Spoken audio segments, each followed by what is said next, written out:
সকালে আমি ঘুম থেকে উঠেছি, আজকে ঘুমই ভাঙছিল না।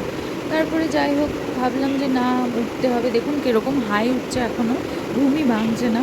তারপরে তো যাই হোক ভাবলাম যে না, উঠতে হবে, কারণ আজকে হচ্ছে সোমবার, প্রচুর কাজ আছে, মেয়ের স্কুল আছে, আর আজকে আমাকেও একটু বাইরে বেরোতে হবে। তার জন্য ভাবলাম যাক এবার উঠেই পড়ি, ঘুমালে আর হবে না। ভাবনা চিন্তা করে উঠে পড়লাম।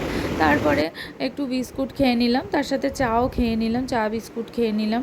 তারপরে হচ্ছে মেয়ে স্কুল যাবে যেহেতু, তার জন্য তো ভাত করতে হবে, তো আজকে আলু ভাজা করে দিয়েছি।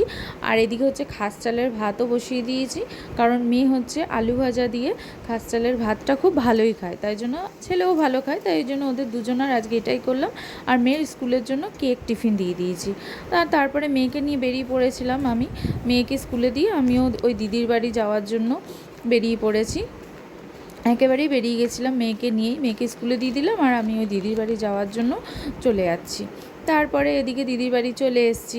চলে আসার পর দিদি তো স্টুডেন্টদের দেখাচ্ছে কীভাবে হেয়ার স্টাইলটা করতে হয়।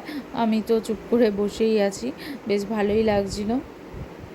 হেয়ার স্টাইলটা খুব সুন্দর করেছিল, আর দিদি ভালো করে দেখিয়ে দিচ্ছে যে কিভাবে করতে হবে, কোন দিকে কার্লগুলো করতে হবে কি না করতে হবে, ভালো করে স্টুডেন্টদের আর কি বুঝিয়ে দিচ্ছে, যাতে স্টুডেন্টদের কোনো প্রবলেম না হয়, সেই জন্য ভালো করে বোঝাচ্ছে।